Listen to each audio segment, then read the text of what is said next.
السلام علیکم۔ Lecture number 72 fourth year ہم لوگ تھرڈ چیپٹر پہ جو کاؤنسلنگ سائیکالوجی ہم نے جو ٹاپک سٹارٹ کیا ہوا ہے وہ ہے پراسپیکٹیوز آف کاؤنسلنگ سائیکالوجی، اور آج ہم نے اس کے اندر جو پوائنٹ پڑھنا ہے وہ ہے وقوفی کرداری تناظر کوگنیٹیو بیہیویئرل پراسپیکٹیو۔ یہ نقطہ نظر کیا ہوتا ہے؟ تاثرات اور احساسات کے بجائے کیا ہوتا ہے تفکر اور عمل پر زیادہ زور دیتا ہے، کہ مطلب اس نقطہ نظر نے اس کی فیلنگز اور کے بجائے کس چیز پہ زیادہ انحصار کرنا، اس کے سوچنے کے عمل، تفکر اور جو جس چیز کو اپلائی کرتا ہے اس کی اپلیکیشن پر زیادہ زور دیتا ہے۔ REBT rational motive behaviour therapy کی اگر بات کی جائے تو اس کے مطابق کیا ہے، ہجانات انسانی سوچ کا نتیجہ ہوتے ہیں، کہ مطلب جو بھی ہماری ایموشنز ہوتے ہیں وہ ہمارے تھاٹس کا رزلٹ ہوتے ہیں۔ ایلس کا کہنا ہے کہ کسی خصوصی صورتحال کے بارے میں فرد کی غلطیوں اور غیر عقلی سوچ سے ہجانی اضطراب پیدا ہوتا ہے، کہ مطلب کوئی بھی ایسی صورتحال جو فرد جس میں غلطیاں کر رہا ہو اور اس کی جو سوچ ہے وہ غیر عقلی ہو، وہ اس کے ایموشنز کو اضطراب یا اس کو ڈسٹربنس میں لے کے آئے گی۔ وقوفی کرداری نقطہ نظر میں ہوتا ہے کہ سماجی ثقافتی اور مشروطی عمل کو مکمل اہمیت دی جاتی ہے۔ اب احساساتی تناظر کی بات کی جائے تو اس میں ہے افیکٹو پراسپیکٹیو، اس میں موکل مرکز علاج اور گیسٹالٹ کا طریقہ کا اس نقطہ نظر کا پیروکار۔ اس کی روز سے کیا ہوتا ہے، موکل کے احساسات اس کے تفکر اور کردار سے زیادہ اہمیت دی جاتی ہے۔ مطلب ابھی جو اوپر پوائنٹ پڑا ہے اس سے زیادہ ہے یہاں پہ کیا ہے، احساسات اس کے تفکر اور کردار سے زیادہ اہمیت دی، مطلب اس کی فیلنگز کو سب سے زیادہ اہمیت دی جائے گی۔ اس کی احساساتی تناظر ہے اس لیے اس کے احساسات کو سب سے فرسٹ پوائنٹ پہ رکھا جائے گا۔ یہ نقطہ نظر عموماً فرد کے اندر ذات کو زیادہ اہمیت دیتا ہے، کہ مطلب جو فرد کی اندرونی ذات ہے اس کے بارے میں زیادہ اہمیت ہے، یعنی فرد کے احساسات کیا ہیں، گویا یہ جاننا زیادہ اہم ہے کہ فرد کے اندر کیا ہو رہا ہے۔ اس کے بعد ہے موکل مرکز طریقہ علاج کلائنٹ سینٹرڈ تھیراپی۔ اسے کارل راجر نے متعارف کیا تھا اور اس کے تحلیل نفسی کا رد عمل بھی اس نظریے کو کہا جاتا ہے۔ اس میں تشخیص، تشہیر اور تشریح کو سب سے زیادہ اہم سمجھا جاتا ہے، اور دونوں کے تعلقات کی نوعیت کو اہمیت دی جاتی ہے۔ ان کے نزدیک ہوتا ہے کہ مشیر ایسا ماحول پیدا کرنے کا ذمہ دار ہوتا ہے جو موکل کی ذات کے فروغ میں معاونت ہو، کہ مطلب ایسا کردار اس نے پیدا کرنا ہے جو موکل کی ذات یا اس کے سیلف کو ترقی دینے میں مدد دے۔ اس عمل میں کیا ہے، 1951 میں موکل مرکز جو علاج ہے، اور 1961 میں آن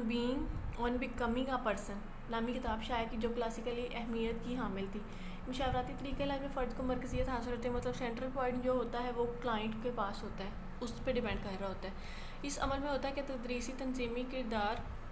انتظامی اور انتظامی معاملات، شادی بیاہ، عمومی اور باہمی قریبی تعلقات میں آسانیاں پیدا کرتا ہے یہ تعلق۔ اس میں کیا ہے، راجر کے نظریے میں 4 اہم نکات ہیں۔ سب سے پہلا اس نے کیا کہا، ہر فرد کی تکریم اور قابلیت کا یقین، کہ مطلب سب کی رسپیکٹ ہے اور سب کی جو بھی قابلیت ہے اس کا یقین کرنا، اور کردار کا ادراکی جائزہ، جو بھی اس کا بیہیویئر ہے اس کا ایک پرسیپچول اس کی اسیسمنٹ کی جانا یا اس کا ایک جائزہ لینا۔ تکمیل ذات کا رجحان، کہ مطلب اس کی سیلف ایکچولائزیشن یا جب بھی اس کی ذات مکمل ہو رہی ہے اس کا رجحان،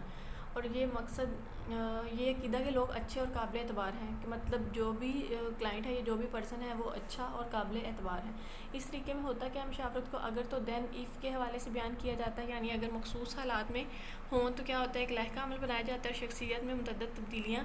پیدا کی جاتی ہیں، اس سے آگاہ ہوا جاتا ہے۔ اس کے بعد ہم موکل مشیر کا اصل مقصد یا معالجاتی ماحول قائم کرنا ہوتا ہے، کہ مطلب ایک ایسا معالجاتی ماحول قائم کرنا جس میں جو بھی اس کے پوائنٹس ہیں، جو بھی مراحل ہیں ان کو دوبارہ سے طے کرنا، جس میں فرد اپنی نشو و نما کا مرحلہ نارمل انداز میں دوبارہ سے طے کر سکے، جس سے کیا ہوتا ہے،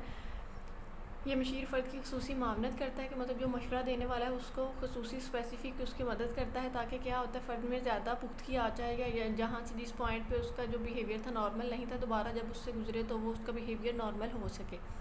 اسی طرح تکمیل ذات کا سفر دوبارہ سے شروع کر سکے، اس کی راہ میں رائل رکاوٹوں کو دور کیا جا سکے۔ اس کا مقصد کیا ہے، اس تشویش کا مقصد ہے اور شک سے چھٹکارا حاصل دلانا، کیونکہ تشویش اور شک ایسے عوامل ہوتے ہیں جو فرد کو اپنے وسائل کے بھرپور استعمال اور قابلیت کے فروغ سے روکتے ہیں، کہ مطلب جب انزائٹی ہوتی ہے، تشویش ہوتی ہے، وہم ہوتا ہے کسی چیز کے بارے میں، تو یہ دونوں ایسے عوامل ہیں جو فرد کو اپنے وسائل کے بھرپور استعمال قابلیت کے فروغ سے ہی